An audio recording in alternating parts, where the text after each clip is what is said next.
Well, first, what will be the biggest match in Jack Draper's career? There is absolutely no doubt about it. Just a few hours to go until he takes on world number 10 Alex de Minaur in the US Open quarter-finals. It would be his first ever Grand Slam semi where he would play either the world number 1 Jannik Sinner or Daniil Medvedev for a place in the final at Flushing Meadows. So you can watch every shot live on Sky Sports around 7 tonight.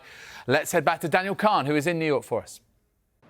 Yes, welcome back to Flushing Meadows. We're building up to Jack Draper's quarter-final against Alex de Minaur, and who better to do that than our very own Tim Henman. Tim, lovely to see you. First of all, it'll be the first time Jack Draper steps out here at Arthur Ashe. I mean, what an occasion it'll be for him. Yeah, absolutely, and I'm sure Jack will have had the opportunity to practice out here because it is the biggest stadium in our sport. It's obviously the same size within the lines, but outside the lines, you know, it's a big court, and you know, visually to get the depth perception, it takes a little bit of adjusting too. So, having said all of that, you know, it's such an exciting opportunity. It's why you put the hard work on the practice court and in the gym and on the track to be in Grand Slam quarterfinals. You know, playing a massive match. I was listening to the Sky Sports tennis podcast, and you were talking about how you spoke to Jack, you know, a bit after the Australian Open. I just wonder, what do you think's been the key to his progression this year? Yeah, I think you know, the team around him working in all the different areas. I mean, there's always been a very good tennis player and I think potentially a good athlete, but you know, he's had some bumps in the road. He's had those injuries that he's had to overcome, but now, you know, his game has developed.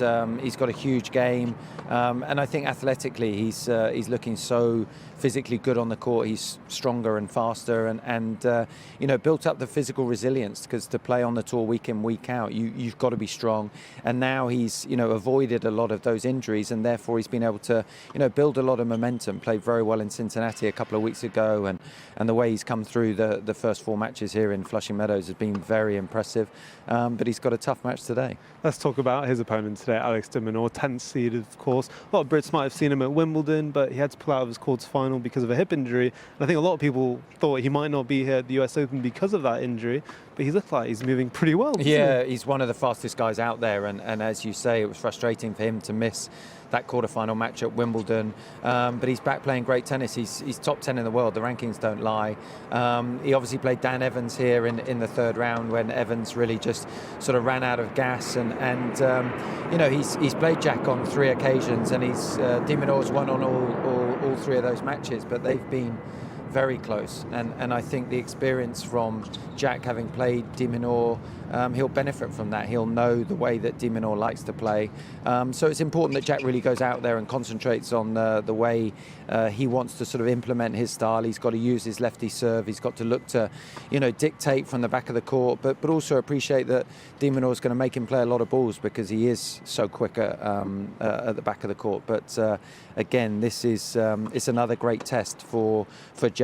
You know, irrespective of what happens, you know, hopefully he goes on, you know, to make his first semi-finals. But if he doesn't, it's been a huge tournament in Jack's development. I mean, then Tim, I mean, you were the last Englishman to be here at the US Open in the quarterfinals. Of course, you made the semi-finals yourself, but I mean, for Jack, rewriting the history books a little bit, I mean, what's it like for you to see such a young player progress as he has? Yeah, it's brilliant. Look, to be here working for Sky Sports and have, you know, British players to follow, it makes it even more exciting. And you know, this is going to be the first of many quarterfinals for Jack, and because he's, you know, still very young, and you look at where his game can improve, there's a lot of areas that can get better, and he will also get better with experience. That you know, he hasn't played much Grand Slam tennis, so you know, a great opportunity. It's exciting for him. It's exciting for us, and can't wait for it to get going.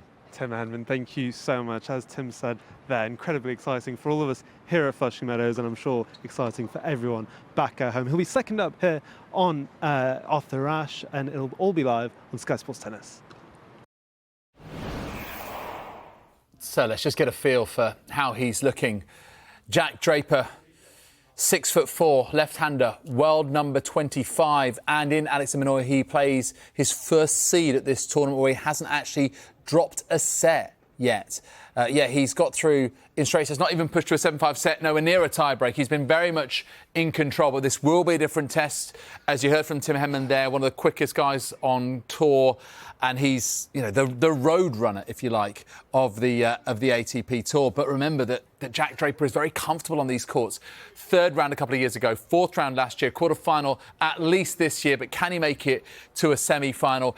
He's already had statement victories in this breakthrough season of the likes of Carlos Alcaraz, Stefanos Tsitsipas, Francis Tiafoe, who is also, by the way, already through to a US Open semi-final. But for either Jack Draper or Alex de Minaur, one of them will reach their maiden Grand Slam semi-final as a result of this match. Looks pretty composed, wants that big serve to fire, that tricky left-hander serve. It's always difficult to face, and hope that all of his other weapons just really function properly and just give Alex de Minaur that really tough test that this match deserves. By the way, we reckon about sort of 7 p.m. our time. Could go long, this one. Don't be surprised if this goes to 5 sets.